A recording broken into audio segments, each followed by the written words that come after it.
अस्सलाम वालेकुम जी। अवामी अदालत लग चुकी है और आखिरी चंद घंटे हैं। किस चीज़ के आखिरी चंद घंटे हैं? ये आखिरी 1 घंटा रह गया है तकरीबन इलेक्शन कैंपेनिंग ख़त्म होने में।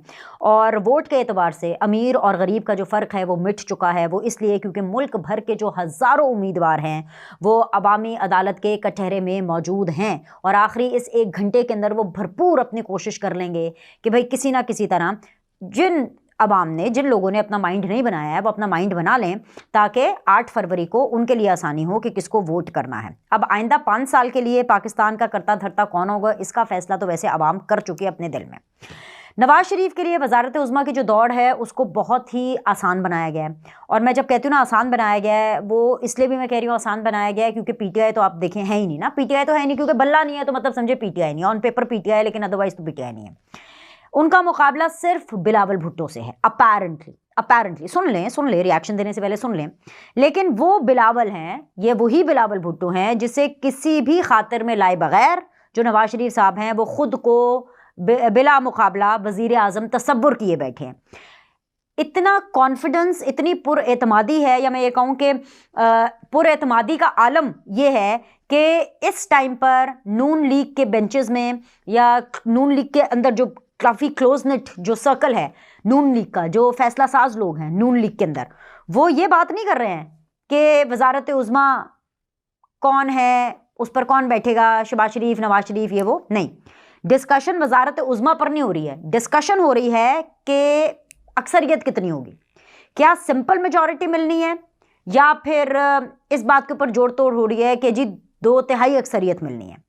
अब अवाम ने जो अपना फैसला महफूज किया है वो तो वो 8 फरवरी को सुनाएंगे। मगर मैं आपको आगे बढ़ने से पहले कुछ चीज़ें, किधर गया ये, आज बड़ी चीज़ें आपको दिखानी है। ये देखें, ये है जी आज 6 फरवरी का ये अखबार।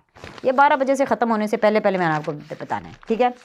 ये जी दूसरा अखबार, ये लें जी, ये दूसरा अखबार, ये देखें, देखा है आपने? अच्छा, ये देखें, ओके, देख लिया अब आपने। ये फ्रंट पेज, ये बैक पेज, इसका भी दिखा देती हूँ।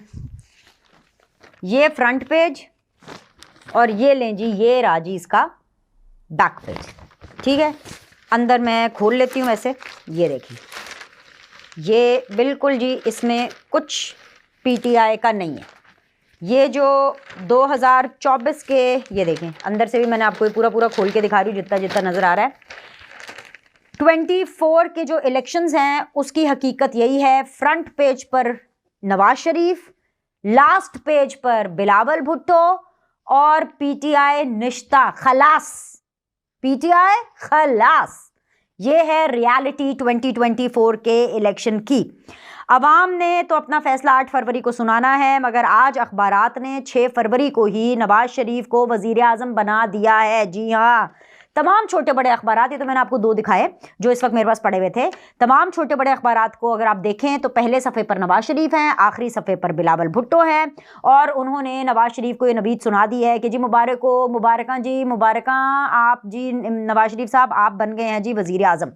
अब एक पॉइंट ऑफ व्यू ये है कि पैसों का जोर इतना है, इतना ज़ाहिर इश्तिहार लगते हैं, पैसे मिलते हैं ना, टीवी पर भी पेड कैंपेन चल रही है, तो पैसे का जोर मैं इसलिए कह रही हूं क्योंकि है तो ये इश्तिहार, लेकिन पैसों का जोर इतना है कि जो आम कारीन हैं उनके लिए इश्तिहार और खबर में फ़र्क ही ख़त्म कर दिया।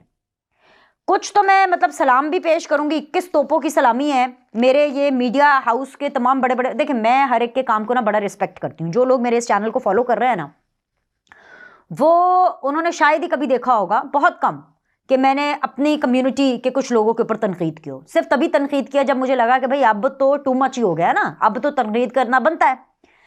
तो और बाकी अगर मैंने किसी मीडिया पर्सन पे तनकीद किया तो वो हाईजैकर हैं, वो मतलब पैराशूटर्स हैं बेसिकली।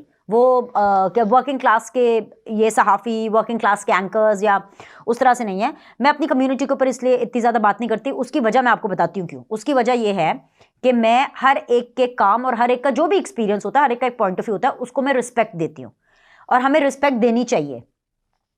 लेकिन मैं अपने तमाम तर जो मीडिया के करता धरता हैं, जो ये फाइनलाइज करते हैं कि कौन सा इश्तिहार कहाँ लगेगा और टीवी पर भी कौन सा इश्तिहार किस तरह से चलेगा, टीवी के ऊपर तो चलो ऊपर लिखा हुआ आता है ना पेड कैंपेन, लेकिन ये जो अखबार के इश्तेहार इनके भी मैं सदके जाऊं, 21 तोपों की सलामी है इन लोगों को पता ही नहीं चला कि इनको ये इश्तेहार छापना कैसे है। यूं लग रहा है जैसे कि हेडलाइन है। अब पढ़ने वाले को ये समझ ही नहीं आ रही है कि वो खबर पढ़ रहा है या फिर एक महंगा तरीन इश्तेहार पढ़ रहा है। आज इंतखाबी मुहिम का आखिरी रोज है और हैरानकुन बात यह है कि वजारत उज़्मा की जो दावेदार मुस्लिम लीग नून है, उन्होंने सबको हैरान कर दिया। मुझे भी हैरान किया, मेरे समेत आप लोगों को भी हैरान किया, आप लोगों को समेत पीपल्स पार्टी को भी हैरान किया, पीटीआई को भी हैरान कर दिया, एमक्यूएम को भी कर दिया, सबको कर दिया। नून लीग ने तो फौजियों को भी हैरान कर दिया, ये मैं आपको बता रही हूँ। नून लीग ने तो एस्टैब्लिशमेंट को भी हैरान कर दिया। कहीं ना कहीं इलेक्शन कमीशन भी हैरान हो गया है। वो ये कि आज इंतखाबी मुहिम का आखिरी रोज था और आखिरी जलसा था नून लीग का, और वो आखिरी जलसा जो शेर ने इंतखाब किया, उस जलसे का मुकाम का वो कसूर का इलाका है, वहां पर उन्होंने जलसा किया। उन्होंने लाहौर में एक भी जलसा करना गवारा ही नहीं समझा। यानी कि नवाज शरीफ साहब अखबारात के हिसाब से, हवाओं के हिसाब से, सर्विस के हिसाब से, रिपोर्ट्स के हिसाब से, जिस तरह से उनकी प्रोफाइलिंग भी हो रही है, पोजिंग भी हो रही है, वो मुल्क के चौथी दफा वजीर आजम बन रहे हैं, राइट। लेकिन ऐसे वजीर आजम जो NA 130 से जाएंगे, लाहौर से जाएंगे, पंजाब से जाएंगे जीत करके वजारत उज़्मा, क्योंकि पहले MNA बनेंगे, बाद में ही वजीर आजम बनेंगे ना। उन्होंने लाहौर के अंदर एक जलसा करना भी मुनासिब नहीं समझा। इसके अलावा नून लीग के तमाम जलसों की जो हैरानकुन बात रही है वो रही है जी मरियम नवाज की इख्तितामी तकरीर।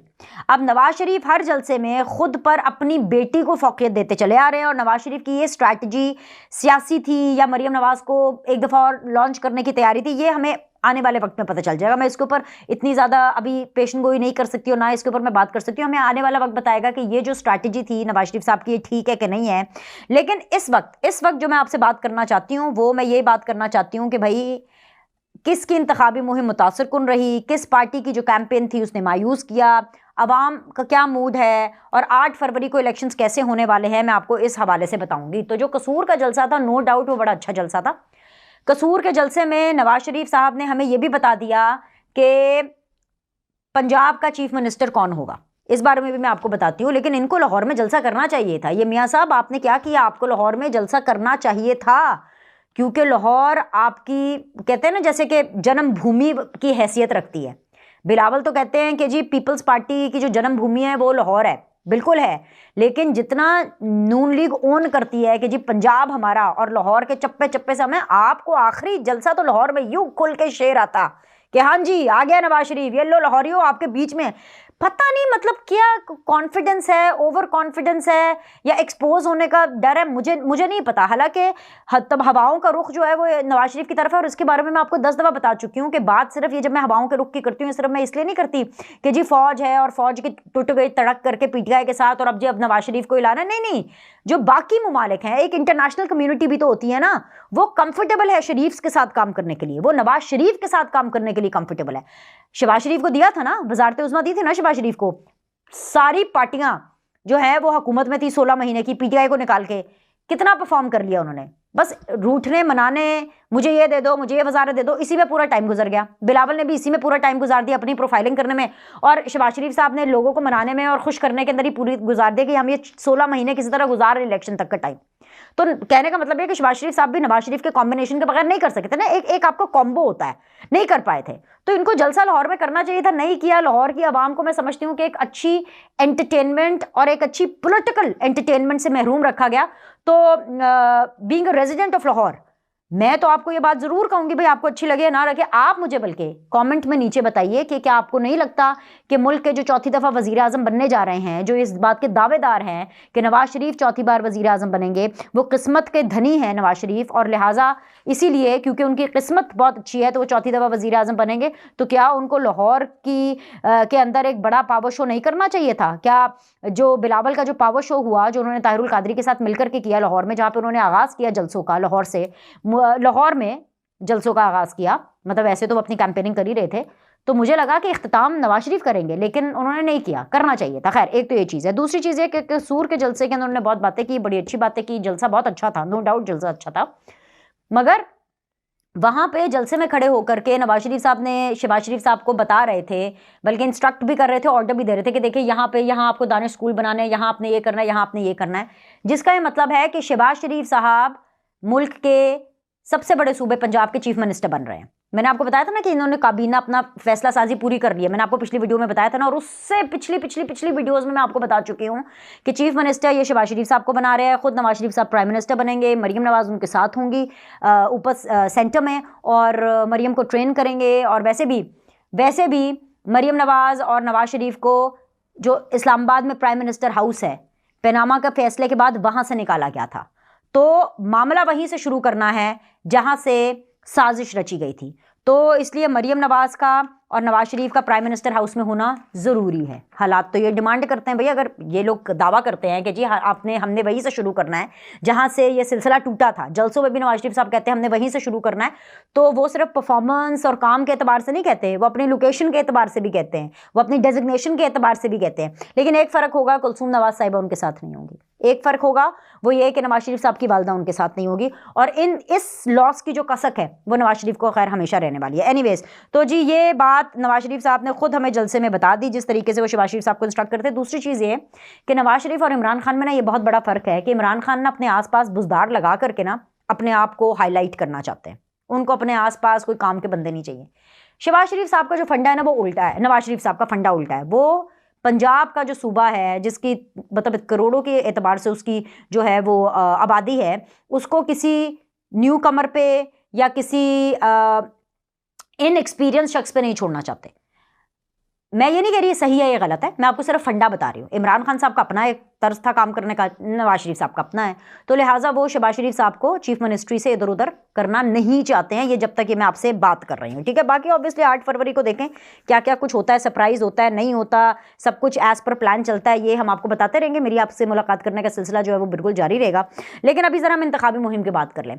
इंतखाबी मुहिम की अगर मैं बात करूँ, बेचारे PTI वालों की तो कोई भी इंतखाबी मुहिम नहीं है बेचारे, इसलिए कह रही हूँ ना वो 9 मई करते, ना उनसे बल्ला लिया जाता, ना वो ऐसी हरकतें करते कि उनसे बल्ला लिया जाए, तो मैं कह सकती थी कि जी मैं PTI की कैंपेन पे भी बात कर लेती। तो उनकी तो कैंपेनिंग है नहीं, सिर्फ 2 पॉलिटिकल पार्टीज़ ने कैंपेनिंग की है गज बज के। वैसे तो जमात इस्लामी भी अपनी तरफ तौर पे कर रही है, MQM पाकिस्तान भी अपने तौर पे कर रही है, लेकिन जो गज बज के और क्या कहते हैं कि जो गज बज के कर रही है खुल करके, वो पीपल्स पार्टी और नून लीग कर रही है। इसमें भी नून लीग काफ़ी देर से कैंपेनिंग में, अगर आप उनका कैंपेनिंग पीरियड देखें तो उनका जो कैंपेनिंग पीरियड है वो आखिरी 20-22 दिन होगा, 20-22 दिन, इससे ज़्यादा नहीं। पीपल्स पार्टी ने तो मतलब कोई 1-2-3 महीने पहले अपनी कैंपेनिंग शुरू कर दी थी बिलावल ने।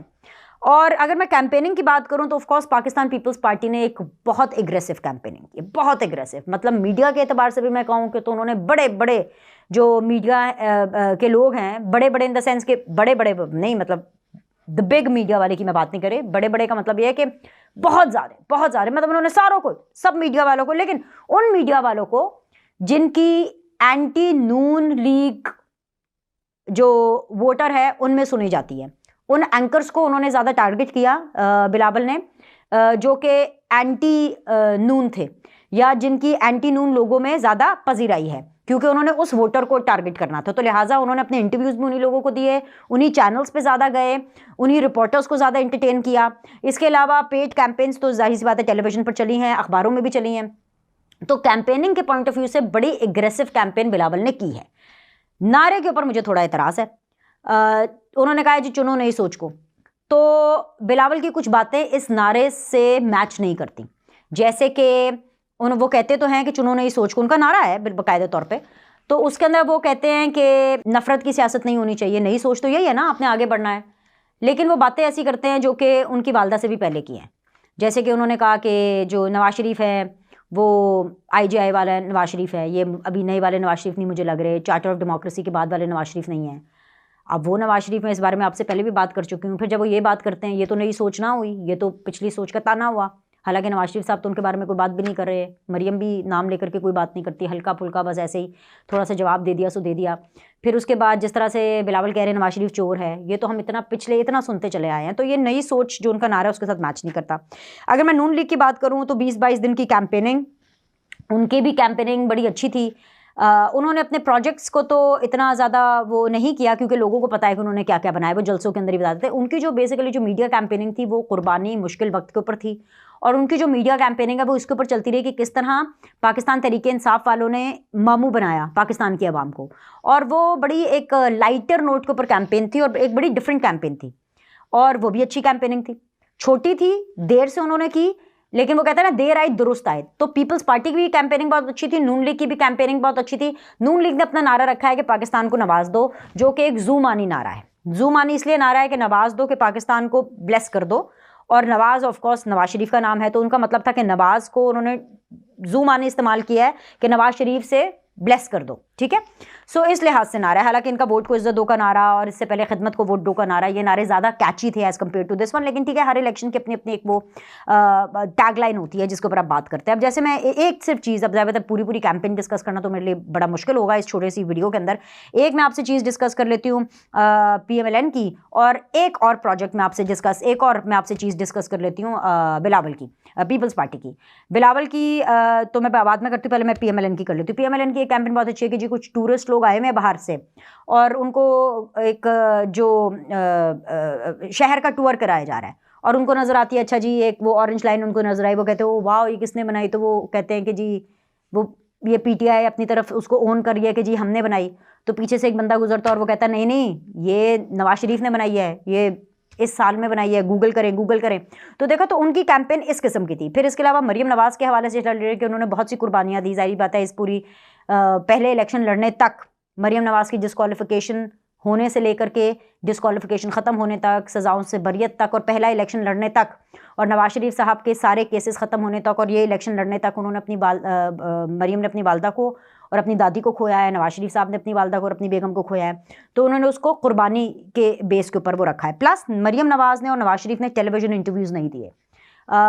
शहबाज शरीफ साहब ने टेलीविज़न इंटरव्यूज़ का महाज संभाला, और उनकी जो PMLN की जो जिस तरह से एक आप कह रहे थिंकिंग भी रही है हमेशा से, कि वो ये नहीं देखते हैं कि उन्होंने किसको इंटरव्यू देना है क्या नहीं। वो कहते हैं जी बस जो टॉप 3-4 लोग हैं ना उनको देना है। वो चाहे टॉप के 4-5 चैनल के जो लोग हैं या टॉप के जो 4-5 एंकर्स हैं उनकी नज़र में, नून लीग की नज़र में, चाहे वो एंकर्स उनकी बैंडी क्यों ना बजा दें, लेकिन ये उनकी स्ट्रैटेजी है। मैं इसमें उनको तनकीद नहीं कर रही हूँ किसी की भी, मैं सिर्फ आपको स्ट्रैटेजी से अवेयर कर रही हूँ। ये अब आपका काम है, ये जो मैं आपको वीडियो बता रही हूँ आपने उसके नीचे कॉमेंट में लिख के भेजना है कि जिस तरह से कैंपेनिंग नून लीग ने की, जिस तरह से इंटरव्यू के लिए उन्होंने शहबाज शरीफ साहब को आगे किया, या जिस तरह से बिलावल ने कैंपेनिंग की, जो बिलावल की जो चीज़ें मैं आपको बताती चली आ रही हूँ वो तो पीरियड ऑफ टाइम क्या, वो ठीक है, ये फैसला आपने करना है। क्योंकि मैं इस टाइम के ऊपर ना आखिरी ये जो मेरा पिछले भी आपने 2-3 वीडियोस देखी और अगली भी 1-2 वीडियोस के अंदर मैं असल में ना इन्फ्लुएंस नहीं करना चाहती लोगों को अपनी राय दे करके कि देखे देखे जी ऐसे करना, क्योंकि इससे क्या होगा कि मैं नहीं चाहती कि उनका वोटर डिस्टर्ब हो। आप खुद फैसला करें। मैं जेन्युइनली जमहूरियत में यकीन रखती हूँ। ये मैं सिर्फ अपना पॉइंट ऑफ व्यू दे रही हूँ। जैसे मुझे लगता है कि नवाज शरीफ साहब को लाहौर में जलसा करना चाहिए था, ठीक है, अच्छे बुरे की बात नहीं है, नहीं भी किया तो कुछ हुआ नहीं, लेकिन अगर करते तो ज़्यादा अच्छा लगता, मतलब एटलीस्ट लाहौरियों को तो बहुत अच्छा लगता। भाई NA 130 से ही जीत करके जाना है ना उन्होंने। और वैसे भी इस वक्त अगर पूरे मुल्क में देखा जाए तो मुझे तो लगता है कि सिर्फ 2 हलकों के ऊपर इलेक्शन हो रहा है एक्चुअली, 1-7 पे सबसे ज़्यादा पूरे मुल्क में, और उसके बाद जो है वो 130 पे। उसके अलावा तो मतलब मुझे नहीं लगता कि पूरे मुल्क में कोई इलेक्शन है, मतलब ऑलमोस्ट लग ही रहा है कि हाँ यहाँ ये निकल जाएगा, यहाँ ये सीट ले जाएंगे, यहाँ ये सीट ले जाएंगे। अब मैं सिर्फ एक और प्रोजेक्ट में आपका हेल्थ के हवाले से डिस्कस करना चाहती हूँ। सिंध में जो बिलावल ने किया है, NICVD है, जिना हॉस्पिटल है, इसके अलावा SIUT है, JPMC है, और इंस्टीट्यूट ऑफ हेल्थ साइंसेज है, घम्बट इंस्टीट्यूट। ये कोई 24 लाख के करीब जो है यहाँ पर लोगों ने over the period of time facilities हासिल की हैं। यानी कि कहने का मतलब ये है कि इनका शुरू में नारा था रोटी कपड़ा और मकान, लेकिन बिलावल ने जिस तरह से हेल्थ के ऊपर फोकस किया है अपने सूबे में, देखिए अब हेल्थ का वो काम है जिसके अंदर बहुत काम और होना चाहिए। बर्न यूनिट उन्होंने एक बनाया है जो कि और ज़्यादा होना चाहिए, लेकिन ये NICVD जो है ये एक बड़ी अच्छी टेक्नोलॉजी का जो है ये एक हेल्थ प्रोजेक्ट है। जिन्होंने हॉस्पिटल के अंदर उन्होंने कुछ 6 अरब से ज़ायद जो है वो इजाफे किए हैं, वहाँ पे बेड्स दिए हैं, उन चीज़ों को अच्छा बनाया है। SIUT के अंदर जो तिब्बी सहूलियात हैं उसको बड़े अच्छे तरीके से किया है, अपग्रेड भी किया है, उसको मॉनिटर भी कर रहे हैं, उसको देख भी रहे हैं कि वो चीज़ अच्छी हो। मुफ्त इलाज की सहूलत उन्होंने दी है JPMC में, और घुम्पट इंस्टीट्यूट ऑफ हेल्थ साइंसेज हो या SIAG हो, ये वो प्रोजेक्ट्स हैं जो उन्होंने किए हैं जिसकी वो तशहीर भी कर रहे हैं। अब ये चीज़ें अच्छी हैं कि आप लोगों को बता रहे हैं कि जी हमने ये भी किया है, लेकिन जो चीज़ें आप ऑफकोर्स सिंध में बता रहे हैं वो सिंध के लोगों को तो समझ में आ रही है, लेकिन वो पंजाब के लोगों को समझ में आ रही है, 1-7 में लोगों को समझ नहीं आ रही है। लेकिन या तो ये है कि अगर बिलावल को ऐसा मौका मिलता है और वो यहाँ पर भी आके पंजाब में भी ऐसा काम करे तो बहुत अच्छी बात है। ये जो ऐसे इनके प्रोजेक्ट्स थे ना ये बड़े अच्छे थे, ये कैंपेनिंग का गुड पार्ट है, यू नो। और इसी तरह जो नून लीग की कैंपेनिंग का गुड पार्ट था वो भी मैंने आपको बता दिया। एक और चीज़ जो मैंने बड़ी इंपॉर्टेंटली आपको यहाँ पे बतानी है कि इस दफ़ा इन इलेक्शंस में तो बहुत ज़्यादा मुझे कंपैरिजन देखने को मिला। जैसे कि मैं देख रही थी कि जो शहबाज शरीफ साहब हैं वो ये कह रहे थे कि लाहौर जो है वो लाड़काना से बेहतर है, या अगर बिलावल ये कहें कि जी लाड़काना जो है वो बेटर है एज़ कम्पेयर टू लाहौर। मैं ये समझती हूँ कि नेशनल लेवल के जो लीडर्स हैं, चाहे वो शहबाज शरीफ हों, चाहे वो नवाज शरीफ हों, चाहे वो बिलावल हों, चाहे वो मरीम नवाज हों, जो नेशनल लेवल के लीडर्स हैं ना, उनको ये नहीं करना चाहिए, क्योंकि उनका तो पूरा पाकिस्तान है। मैं तो समझती हूँ जितना लाड़काना बिलावल का उतना लाहौर भी होना चाहिए, जितना लाहौर शहबाज शरीफ का है उतना लाड़काना भी होना चाहिए। ये नहीं होना, नेशनल लीडर के लिए ये नहीं होना चाहिए। ये मेरी एक ऑब्जर्वेशन है। लेकिन क्योंकि अब जाहिर सी बात है, अब मेरे ख्याल से चंद मिनट ही रह गए हैं, तो ये इलेक्शन कैंपेनिंग ख़त्म हो जानी है और उसके बाद जी बड़े मज़ेदार टाइम जो है वो शुरू हो जाना है, क्योंकि हुकूमत साजी होनी है। और उसके ना मैंने आपको बता दिया है कि क्या नवाज शरीफ साहब ने क्या अपना प्लान जो है वो कसूर जलसे के अंदर बताया। तो एनीवेज अभी के लिए इतना ही। आप लाइक करें, सब्सक्राइब करें। आपसे अगली वीडियो में मिलते हैं, और आपने कॉमेंट ज़रूर करना है इन सारी चीज़ों के ऊपर, ताकि मुझे पता चले कि क्या मैं और आप सेम पेज पर हैं, क्या हम दोनों क्या मैं और हम दोनों से मुराद है कि मैं और आपकी जो जो मेरी ऑडियंस है, क्या हम लोग एक डायरेक्ट लाइन पे हैं कि नहीं है। ठीक है, इंशाल्लाह ताला आपसे अगली वीडियो में मुलाकात करते हैं।